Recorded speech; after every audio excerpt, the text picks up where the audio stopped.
السلام علیکم ورحمۃ اللہ وبرکاتہ۔ میرا سوال ہے کہ جو ہم لوگ موبائل یوز کرتے ہیں، موبائل نیٹ ورک جو یوز کرتے ہیں، تو وہ کمپنی جو کچھ ہمیں فیسلٹیز دیتی ہے، فار ایگزامپل ایڈوانس کی صورت میں، جیسے مثلا پاکستان میں میں جیز یوز کر رہا ہوں، تو جیز ایڈوانس کی صورت میں جب پیسے ختم ہو جاتے ہیں ہمارے پاس، تو ہم لوگ ان سے وہ قرض لیتے ہیں، اور وہ واپس جب اس کو لیتے ہیں قرض ہم سے، تو اس کو وہ زیادہ کر کے لیتے ہیں۔ مثلا اگر وہ 15 روپے دے رہے ہوتے ہیں تو اس پہ وہ ٹیکس کی صورت میں ڈال کے کچھ کر کے وہ 18-20 جو بھی وہ واپس زیادہ پیسے لیتے ہیں۔ تو کیا یہ سود کے زمرے میں جائے گا؟ ایک بات۔ دوسرا سوال یہ ہے اسی سے ریلیٹڈ، اسی سوال کا دوسرا حصہ یہ ہے کہ اسی طرح جائز کیش اگر ہم اس میں پیسے کچھ رکھتے ہیں تو اس کے بدلے میں وہ ڈیلی ہمیں ایئر ٹائم دیتے ہیں، کچھ ایم بیز وغیرہ دیتے ہیں، مطلب وہ مرات جو ملتی ہیں، کیا ان کو استعمال کرنا یا اس طرح سے اس کو وہ جائز ہے یا نہیں؟ یہ میرا سوال ہے۔ کیا وہ، کیونکہ ہم لوگ انہیں کچھ نہیں دے رہے، اپنے پیسے اس کے جو اندر رکھے ہوئے ہیں، جب تک وہ پیسے ہم ادھر رکھتے ہیں اس پہ وہ ہمیں بینیفٹ دے رہے ہوتے ہیں، جیسے ہی ہم پیسے اس سے نکلواتے ہیں تو وہ بینیفٹ ختم ہو جاتا ہے۔ تو اس طرح یہ پیسے اس میں رکھنا اور اس سے بینیفٹ لینا، کیا یہ درست ہے یا نہیں؟ یہ جواب دیں اس کا کہ یہ سود کے زمرے میں تو نہیں آتا، یا یہ جائز ہے یا ناجائز ہے۔ جزاکم اللہ خیر۔ السلام علیکم۔ یہ جو سوال ہے موبائل پر جو ایڈوانس ٹاک ٹائم لیتے ہیں، کیا یہ لینے سود کی شکل میں سے ہے؟ کیونکہ اس میں 10 روپیز ان سے لیتے ہیں اور پھر بعد میں 12 روپیز۔ یہ سود نہیں ہے، کیونکہ سود یہ سودی مالی نہیں ہے، آپ تھوڑی اس سے ادھار لے رہے ہو، اور حقیقت میں یہ سود نہیں ہے، کیونکہ سود اس مال میں ہے کہ اگر آپ روپیہ پاکستانی یا انڈین دیتے ہو تو اتنا ہی لینا چاہیے۔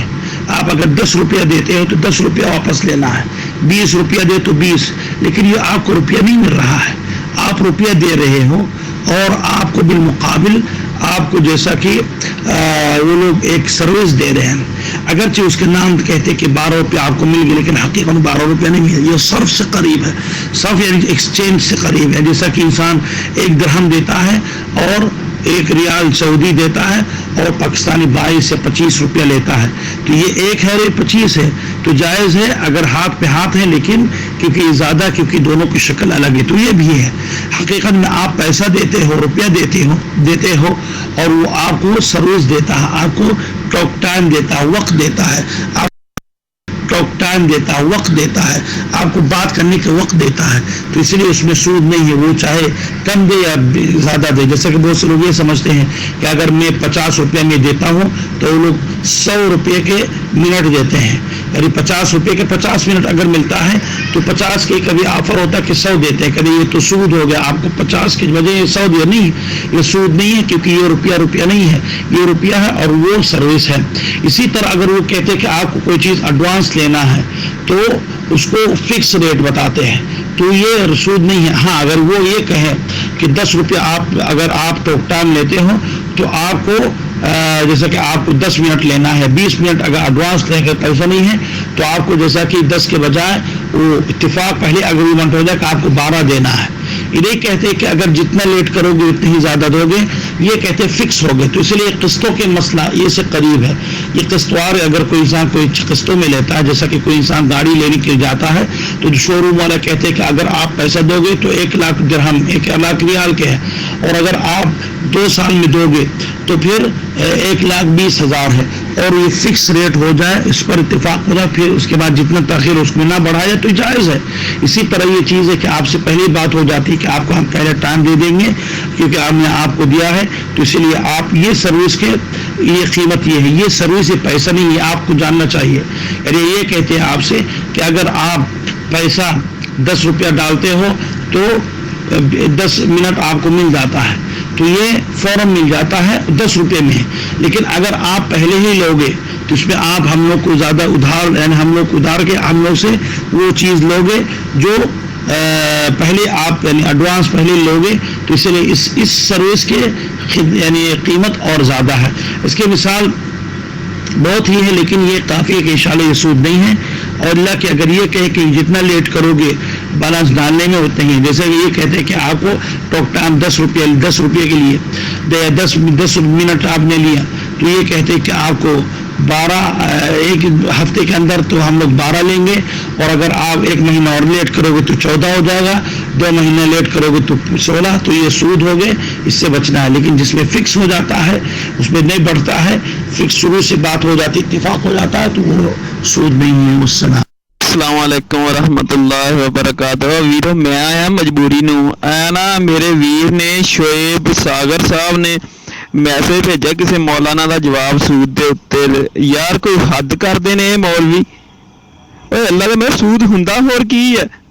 ਹੁਣ ਮੇਰੀ ਗੱਲ ਸੁਣ, 10 ਰੁਪਏ ਦਾ ਅਸੀਂ ਕਾਰਡ ਪਵਾਉਂਦੇ ਆ ਇਹਦਾ ਕਿਸੇ ਵੀ ਚੀਜ਼ ਦਾ, ਮਤਲਬ ਪਾਕਿਸਤਾਨ 100 ਰੁਪਏ ਦਾ ਕਾਰਡ ਹੈ, 100 ਰੁਪਏ ਵਿੱਚ ਕੰਪਨੀ ਆਪਣਾ ਮੁਨਾਫਾ ਲੈਂਦੀ ਹੈ, ਠੀਕ ਹੈ। 100 ਰੁਪਏ ਦਾ ਉਹਨਾਂ ਕਾਰਡ ਦੇਣਾ, ਉਹਨਾਂ ਆਪਣਾ ਵਿੱਚ ਜੋ ਵੀ ਅਖਰਾਜਾਤ ਨੇ ਸਾਰਾ ਕੁਝ ਰੱਖ ਕੇ ਉਹਨਾਂ ਵਿੱਚ ਮੁਨਾਫਾ ਆਪਣਾ ਰੱਖਿਆ ਹੁੰਦਾ। ਸਾਨੂੰ 100 ਰੁਪਏ ਦਾ ਕਾਰਡ ਮਿਲ ਜਾਂਦਾ। ਉਸ ਤੋਂ ਬਾਅਦ ਸਾਡੇ ਤੇ ਪਹਿਲਾ ਸੂਦ ਲੱਗ ਜਾਂਦਾ ਜਿਹੜਾ ਉਹ 35-40 ਰੁਪਏ ਕੱਟਦੇ ਨੇ। ਉਸ ਤੋਂ ਬਾਅਦ ਹਰ ਕਾਲ ਦੇ ਉੱਤੇ ਸੂਦ ਲੱਗ ਜਾਂਦਾ। ਉਸ ਤੋਂ ਬਾਅਦ ਜਨਾਬ ਜੀ ਜਿਹੜਾ ਐਡਵਾਂਸ ਤੁਸੀਂ ਲੈਂਦੇ ਹੋ ਉਸ ਤੋਂ ਬਾਅਦ ਸੂਦ ਕੱਟਦੇ ਨੇ। ਕੀ ਤੁਸੀਂ ਕਰਦੇ ਹੋ? ਇਸ ਮੌਲਵੀ ਦਾ ਨੰਬਰ ਮੈਨੂੰ ਦੇਵੋ। ਹਾਫਿਜ਼ ਜੀ ਗੱਲ ਸੁਣੋ ਮੇਰੀ, ਹੈ ਤੇ ਇਸ ਮੌਲਵੀ ਨੇ ਮੇਰੀ ਗੱਲ ਕਰਾਓ, ਮੈਂ ਇਹਨੂੰ ਪੁੱਛਣਾ ਵੀ ਸੂਦ ਕਿੰਨੂੰ ਆਉਂਦੇ ਨੇ। ਕੋਈ ਹੈ ਕੋਈ ਹੱਦ ਕਰ। ਮੌਲਵੀਆਂ ਦਾ ਇਹ ਹਾਲ ਹੋ ਗਿਆ ਕਿ ਉਹ ਸੂਦ ਨੂੰ ਸੂਦ ਹੀ ਨਹੀਂ ਮੰਨਣ ਦੇਣ ਡੇ, ਲੋਕਾਂ ਨੂੰ ਇੰਝ ਚਾਰਨ ਡੇ ਨੇ ਵੀ ਜਿਵੇਂ ਇਹ ਸੂਦ ਕੋਈ ਨਹੀਂ। ਹਕੀਕਤ ਤਾਂ ਨੇ ਜੂਆ ਔਰ ਸੂਦ ਦਾ ਨਿਜ਼ਾਮ ਇੰਨਾ ਹੋ ਗਿਆ ਕਿ ਮੌਲਵੀਆਂ ਦੇ ਨੂੰ ਤੋਬਾ ਨੌਜ਼ ਬਿਲlah ਗਰਕ ਕਰਿਆ ਇਹੋ ਜਿਹੇ ਮੌਲਵੀ ਨੂੰ। ਔਰ ਜਨਾਬ ਜੀ ਤੁਸੀਂ ਨਾ ਇਸ ਮੌਲਵੀ ਦਾ ਨੰਬਰ ਮੈਨੂੰ ਦਿਓ ਤੇ ਮੈਂ ਇਹਦੇ ਕੋਲ ਪੁੱਛਣਾ ਸੂਦ ਕੀ ਹੁੰਦਾ। ਫਿਕਸ ਕਰ ਦੇਣਾ, ਨਾ ਫਿਕਸ ਕਰ ਦੇਣਾ, ਸੂਦ ਹੁੰਦਾ ਹੀ ਫਿਕਸ। ਹੁਣ ਇੱਕ ਬੰਦੇ ਨੂੰ 10,000 ਰੁਪਈਆ ਮੈਂ ਉਹਦੇ ਕੋਲ ਕਰਜ਼ਾ ਲੈਣਾ ਵਾ, ਉਹ ਜਨਾਬ ਜੀ ਆਂਦਾ ਜੀ ਤੂੰ ਮਹੀਨੇ ਬਾਅਦ 10,000 ਪਿੱਛੇ 1,000 ਮੈਨੂੰ ਦੇਣਾ, ਔਰ ਲਾਨਤ ਪਾਓ ਇਹੋ ਜਿਹੇ ਸੂਦ ਦੇ ਉੱਤੇ। ਹੋਰ ਸੂਦ ਕਿਵੇਂ ਹੁੰਦਾ? ਫਿਕਸ ਕਰ ਦਿੱਤਾ ਤੇ ਸੂਦ ਨਹੀਂ ਹੁੰਦਾ। ਹੁਣ ਗੱਲ ਸੁਣੋ, ਵਾਸ਼ਿੰਗ ਮਸ਼ੀਨ ਆਉਣ ਡਈ ਹੈ ਜਾਂ ਗੱਡੀ ਇੱਕ ਆਉਣ ਡਈ ਹੈ 14 ਲੱਖ ਰੁਪਈਏ ਦੀ, ਕਿਸ਼ਤਾਂ ਉਹਦੀਆਂ ਕਰੋ। ਮੈਂ ਸਾਲ 'ਚ ਉਹਦੀਆਂ ਕਿਸ਼ਤਾਂ ਦੇਣੀਆਂ ਨੇ, ਕੰਪਨੀ 14 ਲੱਖ ਦੀ ਮੁਨਾਫਾ ਦੇ ਕੇ ਨਹੀਂ ਦੇਣ ਡਈ, ਡੀਲਰ ਨੂੰ ਮੁਨਾਫਾ ਨਹੀਂ ਦੇ ਰਹੀ ਏ। ਅੱਗੋਂ ਕੀ ਹੁੰਦਾ ਕਿਸ਼ਤ ਵਿੱਚ? ਨਹੀਂ ਜੀ ਇਹ 16 ਲੱਖ ਦੀ, ਉਹ 2 ਲੱਖ ਤੇਰੇ ਬਾਬੇ ਦਾ ਸੂਦ ਹੈ, ਹੋਰ ਕੀ ਏ? ਸੂਦ ਨਹੀਂ ਦੇ। ਇਹ ਜਨਾਬ ਸ਼ੋਏਬ ਸਾਗਰ ਸਾਹਿਬ, ਤੁਸੀਂ ਇਸ ਮੌਲਵੀ ਨਾਲ ਮੇਰੇ ਨਾਲ ਰਾਬਤਾ ਕਰਾਓ ਵੀ ਇਹ ਕਿਵੇਂ ਅੱਲਾ ਔਰ ਅੱਲਾ ਦੇ ਰਸੂਲ ਦੇ ਖਿਲਾਫ ਜੰਗ ਲੱਗੀ ਔਰ ਇਹ ਬੰਦਾ ਇਹ ਕਰ ਰਿਹਾ ਕਿ ਇਹ ਸੂਦ ਨਹੀਂ। ਵਾਹ ਵਾਹ ਵਾਹ, ਇਹੋ ਜਿਹੇ ਕਾਰੀ ਉਹਦੇ ਆਪ ਜੋ ਬਨੀ ਇਸਰਾਈਲ ਦੀ ਕੌਮ ਵੀ ਹਾਂਜੀ ਗਰਕ ਹੋਈ ਸੀ ਕਿ ਉਹਨਾਂ ਦੇ ਮੌਲਵੀ ਰੱਬ ਬਣ ਗਏ ਸਨ, ਈਸਾਈਆਂ ਦੇ ਮੌਲਵੀ ਹੀ ਰੱਬ ਬਣ ਗਏ ਸਨ। ਵਾਹ ਸੋਹਣਿਆ ਰੱਬਾ, ਤੂੰ ਵੀ ਸੱਚਾ, ਤੇਰਾ ਕੁਰਾਨ ਵੀ ਸੱਚਾ, ਤੇਰਾ ਸੋਹਣਾ ਰਸੂਲ ਸੱਲੱਲਾਹੁ ਅਲੈਹਿ ਵਸੱਲਮ ਵੀ ਸੱਚਾ, ਰਸੂਲੁल्लाह सल्लल्लाहु अलैहि वसल्लम ਦੀ ਹਦੀਸ ਵੀ ਸੱਚੀ। ਜਦੋਂ ਉਹਦੀ ਬਿਨ ਨਬੀ ਹਾਤਮ ਤਾਈ ਦੇ ਬੇਟੇ ਨੂੰ ਪੁੱਛਿਆ, ਉਹਨਾਂ ਨੇ ਆਖਿਆ ਜੀ ਤੁਸੀਂ ਆ ਜਿਹੜੀ ਆਇਤ ਹੈ ਰਬਾਬਾ ਮਿਨ ਦੁਨਿल्लाह ਤੇ ਅੱਲਾ ਤੋਂ ਇਲਾਵਾ ਹੀ ਉਹਨਾਂ ਰੱਬ ਬਣਾ ਲਏ। ਉਹਨਾਂ ਆਖਿਆ ਜੋ ਉਹਨਾਂ ਦੇ ਮੌਲਵੀ ਆਂਦੇ ਸਨ ਉਹ ਹਲਾਲ ਤੇ ਜੋ ਮੌਲਵੀ ਆਂਦੇ ਸਨ ਹਰਾਮ। ਉਹ ਜਾਣ ਦੋ ਕਿਉਂ ਤੁਸੀਂ ਰੱਬ ਕੋਲੋਂ ਤੰਬੇ ਖਾਣੇ ਨੇ ਹੈ। ਚਲੋ ਨਮਾਜ਼ ਰੋਜ਼ੇ ਦੀ ਰੱਬ ਮਾਫੀ ਦੇਵੇਗਾ, ਅੱਲਾ ਨੇ ਆਪਣੇ ਰਸੂਲ ਸੱਲੱਲਾਹੁ ਅਲੈਹਿ ਵਸੱਲਮ ਨਾਲ ਜੰਗ ਦੀ ਮਾਫੀ ਨਹੀਂ ਜੇ ਦੇਣੀ। ਉਹ ਮੌਲਵੀਓ, ਇਸ ਮੌਲਵੀ ਦਾ ਨੰਬਰ ਮੈਨੂੰ ਦਿਓ ਤੇ ਚੌਧਰੀ ਮੈਂ ਇਹਨੂੰ ਪੁੱਛਣਾ ਵੀ ਸੂਦ ਹੋਰ ਹੁੰਦਾ ਕਿਵੇਂ। ਤੇ ਆ ਥੱਲੇ ਚੌਧਰੀ ਸਾਹਿਬ ਇਕਰਾਮ ਭਾਈ ਨੇ ਜਜ਼ਾਕਮੁੱਲਾ ਖੈਰ ਤੇ ਇਹ ਲਿਖਿਆ ਉਹ ਸੂਦ ਦਾ ਮਾਮਲਾ ਕੋਨੀ ਜੇ ਜਜ਼ਾਕਮੁੱਲਾ ਖੈਰ। ਐਵੇਂ ਕਿਉਂ ਕਿ ਇਹ ਜੇ ਮਸਲੇ ਮੇਰੀ ਇੱਕ ਮਿੰਟ ਗੱਲ, ਇੱਕ ਬੰਦਾ ਚਲੋ ਮਸਲਾ ਗਲਤ ਕਰਦਾ, ਮਤਲਬ ਮੇਰੇ ਕੋਈ ਮਸਲਾ ਕੋਈ ਗਲਤ ਹੋ ਜਾਂਦਾ ਕਿਸੇ ਹੋਰ ਬਾਰੇ 'ਚ ਤੇ ਮੈਂ ਜਨਾਬ ਜੀ ਉਹ ਕੋ ਮਾਫੀ ਮੰਗ ਲੈਣਾ, ਦਰ ਗੁਜ਼ਰ ਕਰ ਲੈਣਾ, ਹਾਂ ਯਾਰ ਮੇਰੇ ਕੋਲ ਗਲਤ ਬਿਆਨੀ ਜਾਂ ਮੇਰੇ ਕੋਲ ਇਲਮ ਕੋਈ ਨਹੀਂ। ਸੂਦ ਦਾ ਵੇਖੋ ਸਰੇਆਮ ਸੂਦ, ਸਰੇਆਮ ਜੂਆ, ਸਰੇਆਮ ਸੱਟਾ ਚੱਲਣ ਡਿਆ। ਹੁਣ ਮੇਰੀ ਗੱਲ ਤੂੰ ਕੁਝ ਵੀ ਨਿਕਾਲਾ ਕੁਰਾਨ ਦਾ ਜੀ ਤੇਰੀ ਕਾਰ ਨਿਕਲ ਆਉਂਦੀ ਹੈ, ਤੂੰ ਕੀ ਕੀਤਾ? ਕੀ ਨਾ ਤੂੰ ਕੋਈ ਮਿਹਨਤ ਕੀਤੀ, ਨਾ ਮਜ਼ਦੂਰੀ ਕੀਤੀ, ਪਰਚੀ ਨਿਕਲ ਆਈ ਤੈਨੂੰ 15-18 ਲੱਖ ਦੀ 10 ਲੱਖ ਦੀ ਕਾਰ ਨਿਕਲ ਆਈ ਹੈ। ਤੂੰ ਜਨਾਬ ਜੀ ਆਪਣਾ ਦੁਕਾਨ ਤੇ ਗਿਆ ਕੋਈ ਫਰਿੱਜ ਲੈ ਲਈ ਆ ਕਿਸ਼ਤਾਂ ਤੇ, ਉਹ ਨਗਦ ਆਉਣ ਡਈ ਹੈ 18,000 ਦੀ, ਆਪਣਾ 35,000 ਦੀ ਕਿਸ਼ਤਾਂ ਤੇ ਤੈਨੂੰ ਮਿਲ ਰਹੀ ਹੈ 55,000 ਦੀ। ਉਹ ਜਾਣ ਦੋ ਉਹ ਮੌਲਵੀਓ, ਤੁਹਾਨੂੰ ਰੱਬ ਚੁੱਕੇ ਹੈ। ਨਹੀਂ ਜੀ ਕਿਸ਼ਤ ਫਿਕਸ, ਉਹ ਫਿਕਸ ਹੀ ਬੈਂਕ ਕੀ ਕਰਦਾ? ਬੈਂਕ ਸਾਰਾ ਨਿਜ਼ਾਮ ਸੂਦ, ਬੈਂਕਾਂ ਦਾ ਨਿਜ਼ਾਮ ਸਾਰਾ ਸੂਦ ਤੇ। ਬੈਂਕ ਕੀ ਕਰਦਾ? ਫਿਕਸ ਨਹੀਂ ਕਰਦਾ, ਲਓ ਜੀ 6% ਤੁਸੀਂ ਸੂਦ ਦੇਣਾ। ਇਹ ਜੀ ਫਿਕਸ ਸੂਦ ਨਹੀਂ, ਫਿਕਸ ਹੀ ਤਾਂ ਸੂਦ ਹੈ। ਇਸਲਾਮ ਦਾ ਮਾਸ਼ਰਤੀ ਨਿਜ਼ਾਮ ਕੀ ਆ? ਕਾਰੋਬਾਰ ਤਜਾਰਤ ਕੋਈ ਵੀ ਘਾਟਾ ਔਰ ਮੁਨਾਫਾ ਬਰਾਬਰ। ਦੂਸਰੇ ਨੰਬਰ ਤੇ ਸਦਕਾ ਇਸਲਾਮ ਦਾ ਨਿਜ਼ਾਮ ਆ, ਉਹ ਕਾਫਰਾਨਾ ਨਿਜ਼ਾਮ ਚਲਾ ਕੇ ਤੇ ਫੇਰ ਆਂਦੇ ਹੋ ਨਹੀਂ ਜੀ ਨਹੀਂ ਇਹ ਸੂਦ ਕੋਈ ਨਹੀਂ, ਉਹ ਅਸਤਗਫਿਰullah, ਤੁਹਾਨੂੰ ਰੱਬ ਚੁੱਕੇ ਹੋਏ ਇਸ ਦੁਨੀਆ ਦੇ ਉੱਤੋਂ। ਤੁਸੀਂ ਕਿਸ ਹਸਤੀ ਦੇ ਨਾਲ ਜੰਗ ਛੇੜੀ ਆ ਔਰ ਫਿਰ ਉੱਤੇ ਬਹਿ ਕੇ ਆਂਦੇ ਹੋ ਨਹੀਂ ਇਹ ਹਲਾਲ ਹੈ, ਅਸਤਗਫਿਰullah, ਸੂਦ ਕੋਈ ਨਹੀਂ ਜੇ ਹਲਾਲ ਲੂਲ ਐਵੇਂ ਮਾਰੀ ਜਾਂਦੇ ਜਾਇਜ਼ ਨਜਾਇਜ਼, ਨਾਉਜ਼ ਬਿੱਲਾ। और सूद ते अल्लाह दे बंदे सरेआम सूद है, हर एक टैक्स जिहड़ा कट्टिया जांदा है भी सूद जे, किते भुलेखे च ना रह जा जे। हाँ, जमीन ठेके ते देनी सूद जे, नाउज़ बिल्लाह, अस्तगफिरुल्लाह, ला हौला वला कुव्वता इल्ला बिल्लाहिल अलिय्यिल अज़ीम। की हो गया इस कौम नूं, कौम किधर नूं जाण डई है। वेखो मैं ते मौलवी ते हैरान दा, फिक्स सूद नहीं हुंदा, बैंक ढूआ पाड़ दिंदी है फिक्स करके भी साल बाद इन्ने भी जी तुहानूं टैक्स, बैंक किहड़ा उत्थे कहंदी है भी हर रोज नहीं। अस्तगफिरुल्लाह, ला हौला वला कुव्वता इल्ला बिल्लाह। अस्सलाम वालेकुम रहमतुल्लाहि व बरकातुहू। मुजम्मिल भाई, ये एक ग्रुप है, आपके मसाइल और उनका हल, ਉਹਦੇ ਤੁਹਾਨੂੰ ਚਲੋ ਐਡ ਕਰਵਾ ਦੇਣਾ ਤੇ ਮੌਲੀ ਸਾਹਿਬ ਦੇ ਨੰਬਰ ਦਾ ਮੈਨੂੰ ਨਹੀਂ ਪਤਾ ਹੈ, ਲੇਕਿਨ ਉਹਨਾਂ ਦਾ ਨੰਬਰ ਜ਼ਰੂਰ ਤੁਹਾਨੂੰ ਸੈਂਡ ਕਰਦਾ ਤੇ ਉਹਨਾਂ ਨੂੰ ਵੀ ਗਰਮ ਸੁਣਾ ਦਿਓ। हाँ शोएब भाई, गरम सुनाने दी मकसद नहीं है आफत जी, गल मकसद करन दा एक बंदा कुरान और हदीसे रसूल सल्लल्लाहु अलैहि वसल्लम पढ़दा, बच्चियां नूं पढ़ांदा या मदरसे दा कारी या आफत ओही सूद नूं जायज़ करी जाए, जुए नूं ओ जायज़ करी जाए। ਇਹ नहीं जी इस सूद नहीं, ਉਹ सूद हुंदा किवें ਇਹ ਹੀ ਦੱਸ ਦੇ ਉਹ ਬੰਦਾ। मेरा मकसद गल करन दा ये नहीं, मेरा मकसद एक रसूलुल्लाह सल्लल्लाहु अलैहि वसल्लम दे मिंबर ते बैठ के उन्हां दी किताब कुरान मजीद दा दरस दिंदियां होया ते उन्हां दे खिलाफ जंग लाए, ऐसे बंदे दा की हाल होएगा दसो हां तुसी।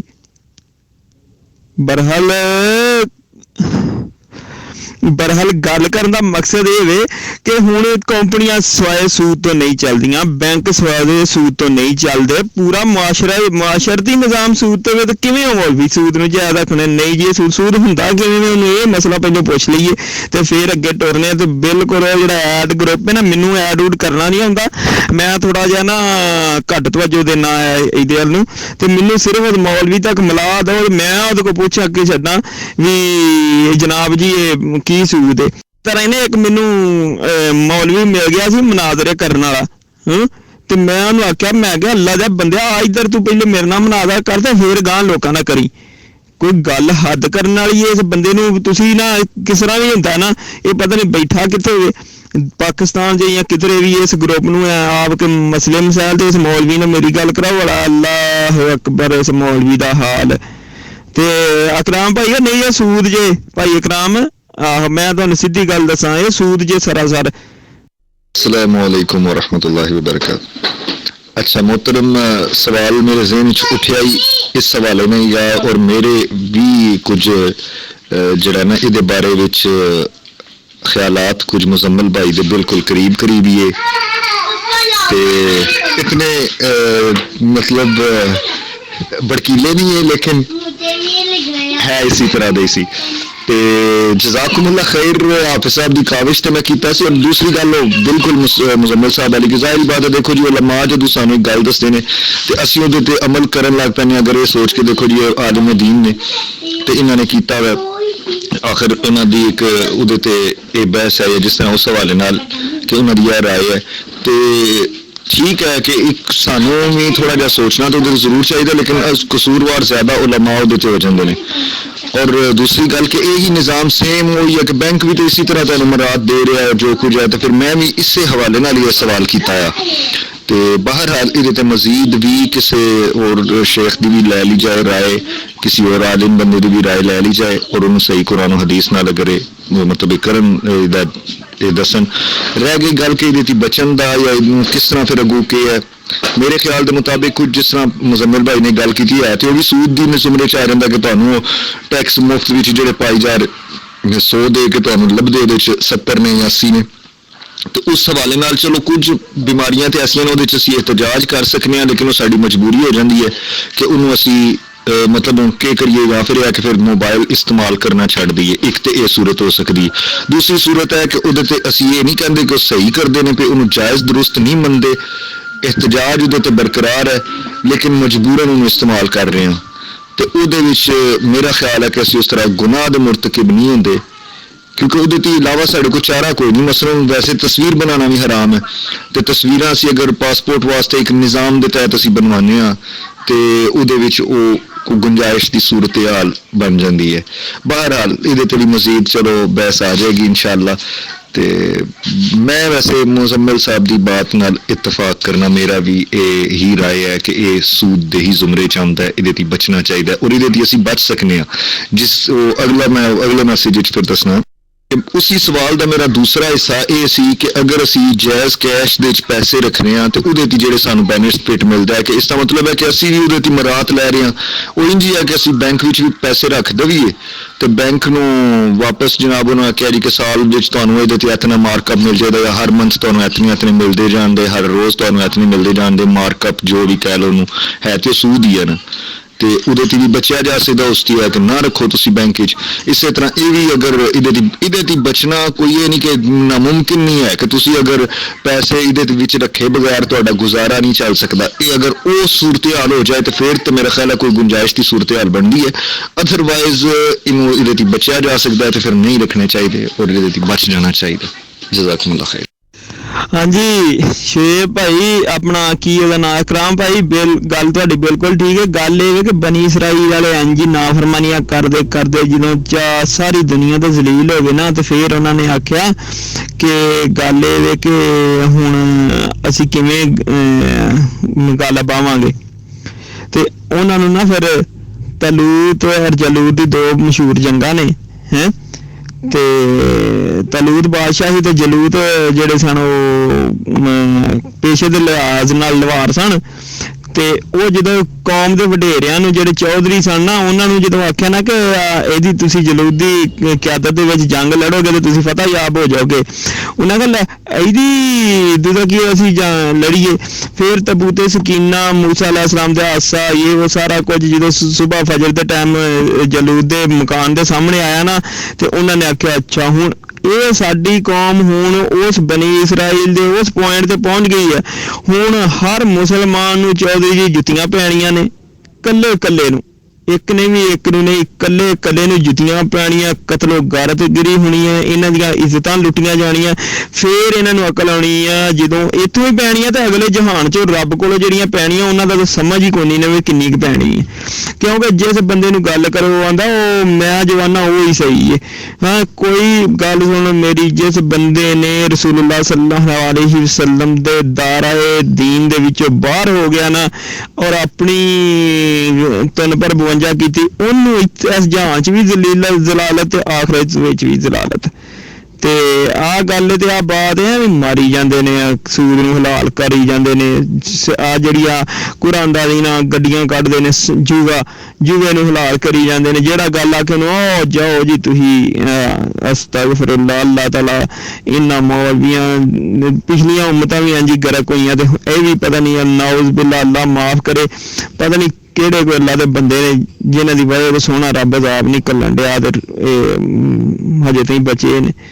ਉਹੀ ਗੱਲ ਕਿ ਨਬੀ ਪਾਕ ਸੱਲੱਲਾਹੁ अलैहि वसल्लम ने फरमाया कि मेरी उम्मत दियां भी शक्लां सूर ते बांदर वर्गियां हो जाणगियां। ते जनाब जी ਉਹ सूरत हाल होण डई कि नमाज पढ़ के आ के ते गाने सुन लगे ते हो जानी अल्लाह अस्तगफिरुल्लाह, अल्लाह माफ करे। की सूद ਨੂੰ ਐਵੇਂ ਧੱਕੇਸ਼ਾਹੀ ਨਾਲ ਹਲਾਲ ਕਰੀ ਜਾਣ ਡੇ। ਹਾਂਜੀ ਇਕਰਾਮ ਭਾਈ, ਇਹਨਾਂ ਨੂੰ ਮੁਜ਼म्मिल भाई ਨੂੰ जरा ऐड करवा दो ना उस ग्रुप ਵਿੱਚ आपके मसाइल और उनका हल ਵਿੱਚ। जी मोहतरम, असल मुजम्मिल भाई ने उपर क्या है कि मैं ग्रुप शुप्स दे विच ज़्यादा पार्टिसिपेट नहीं करता, मैं इन्हां तो दूर दूर रहना। तो असल ही तो शेख साहब नाल उन्होंने मतलब यानी बेसिक गल तो उन्होंने गुस्सा भी बरहक है कि भाई ਹੁਣ देखो उस आलिम बंदे की क्या तहकीक है, वो तो उहदे नाल गल कीते ही पता चल सकेगा वो किस एक नजरिए ना कह रहा है।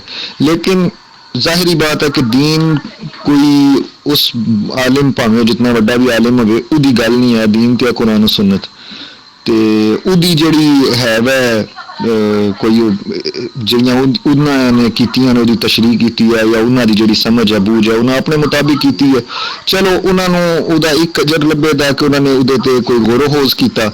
ਤੇ ਲੇਕਿਨ ਅਗਰ ਅਸੀਂ ਅਗਰ ਉਸ ਤੋਂ ਬਗੈਰ ਅਨਿਆਰ ਚੁੱਪ ਕਰਕੇ ਤੇ ਅਮਲ ਕਰਨਾ ਸ਼ੁਰੂ ਕਰ ਦਿਆਂਗੇ ਤੇ ਅਸੀਂ ਉਸ ਜ਼ੁਮਰੇ 'ਚ ਉਸ ਇੱਕ ਅਜਰ ਤੋਂ ਵੀ ਮਹਿਰੂਮ ਹਾਂ। ਤੇ ਜੇ ਉਹਨਾਂ ਦੀ ਉਹ ਗੱਲ ਬਿਲਕੁਲ ਦਰੁਸਤ ਹੈ ਤਾਂ ਉਹਨਾਂ ਨੂੰ 2 ਅਜਰ ਮਿਲਣਗੇ ਕਿ ਇੱਕ ਉਹਨਾਂ ਨੂੰ ਉਹਦੇ ਤੇ ਐਫਰਟ ਕਰਨ ਦਾ ਔਰ ਦੂਸਰਾ ਉਹ ਹੱਕ ਤੱਕ ਪਹੁੰਚਣ ਦਾ। ਤੇ ਜੇ ਅਗਰ ਹੱਕ ਤੱਕ ਉਹ ਨਹੀਂ ਵੀ ਪਹੁੰਚ ਸਕਦੇ ਤਾਂ ਕਮ ਅਜ਼ ਕਮ ਉਹ ਰਾਹ ਜਿਹੜੀ ਤੁਰੇ ਨੇ ਉਹਨਾਂ ਨੂੰ ਉਹਦਾ ਤੇ ਇੱਕ ਅਜਰ ਮਿਲ ਹੀ ਜਾਏਗਾ। ਲੇਕਿਨ ਸਾਡੇ ਵਾਸਤੇ ਇਹ ਹੈ ਕਿ ਅਸੀਂ ਉਹਨੂੰ ਬਗੈਰ ਤਹਿਕੀਕ ਤੀ ਨਾ ਕਰੀਏ, ਉਹਦੇ ਤੇ ਮਜ਼ੀਦ ਕਰ ਲਿਆ ਜਾਏ, ਹੋਰ ਵੀ ਉਲਮਾ ਦੀ ਰਾਏ ਲੈ ਲਈ ਜਾਏ, ਕੁਝ ਕਿਤਾਬ ਸੁन्नत ਦੀ ਹਵਾਲੇ ਲੈ ਲਏ ਜਾਣ ਤੇ ਉਸ ਨਾਲ ਫਿਰ ਇਸਤਫਾਦਾ ਕੀਤਾ ਜਾਏ। اور دوسری گل یہ ہے کہ جڑے شیخ صاحب دا اتنے آمد ہے وہ آپ کے مسائل اور ان کا حل اس گروپ دے وچ بھی، لیکن یہ شیخ صاحب دے ڈائریکٹ نمبر تے نہیں آمدا، یہ اسی طرح ہی آیا جس طرح ہوں شعیب صاحب نے سینڈ کر دیتا ہے، اسی طرح کوئی اور بندہ سینڈ کر دیتا ہے، جس طرح اتنے امن پوری صاحب دا آمد ہے یا کسی اور عالم نے یا پھر جس طرح اج کل اسی کتاب التوحید دی شرح جڑی آ رہی ہے وہ ناصر رحمانی صاحب دی جڑی آ رہی ہے وہ بھی کچھ انہوں دا ڈائریکٹ نمبر تو نہیں آ رہا ہوں نال یا انہوں دے نمبر تو نہیں آ رہی ہوں وہ کوئی دوسرا بندہ سینڈ کر رہا ہے، اس حوالے نال انہوں دا نمبر اس طرح ملنا تے کوئی اتنا مطلب میرا خیال ہے کوئی ایک دم پاسبل نہیں ہے۔ بہرحال مقصد تے اصل یہ ہے کہ انہوں ایک دم چپ کر کے مان لینا کوئی عقل مندی نہیں ہے، یہ تے مزید جڑا ہے کوئی لئی جا سکتی نے آرا اور وہ مطابق پھر انہوں لیا جا سکتا ہے کہ کتنی حد تک یہ صحیح ہے یا کتنی حد تک یہ غلط ہے۔ جزاکم اللہ خیر۔ ہاں جی، اور دوسری گل واضح کرتے ہیں کہ میں پہلے بھی یہ کہہ چکا کہ میں مزمل بھائی دی گل نال بھی ایگری ہوں، اور یہ اصل وچ ذاتی میرا اپنا ہی سوال سی، کوئی یہ اگو پچھو نہیں سی آیا ہوا، میں خود یہ سوال کیتا سی کیونکہ ظاہری بات ہے سوال پیدا ہی کیوں آیا کہ میری ادے نال مطابقت ذہنی نہیں آئی، میرے انہوں ذہن نے ایکسیپٹ نہیں کیتا اس طرح، تو میرا یہ سوال میں چکیا ہے۔ تے بہرحال مزید ادھے کوئی جڑے علماء اگر کے رائے دیندے نے، اور کیونکہ اتنے گروپ دے وچ سینڈ کرن دا مقصد یہ سی ماشاءاللہ دیکھو نا کہ حافظ صاحب نے ادھروں رائے لے کے دیتی، مزمل صاحب نے ادھے تے اعتراض کیتا، اور اے جڑا اعتراض دی صورتحال ہے یہ کوئی صرف اعتراض برائے اعتراض نہیں ہے، اعتراض برائے اصلاح ہے، اور ادھے وچ ہو سکتا ہے جس مولانا نے بھی بیان کیتا انہوں نے بھی اس پتہ نہیں کسی اور اینگل نال انہوں لے لیا ہے تے نہیں وہ حق تک نہ پہنچ سکے ہوں، مائٹ بھی پاسبل۔ تو اس واسطے یہ ہے کہ بہرحال ادھے تے مزید تحقیق بحث ہونی چاہیے، بحث برائے اصلاح۔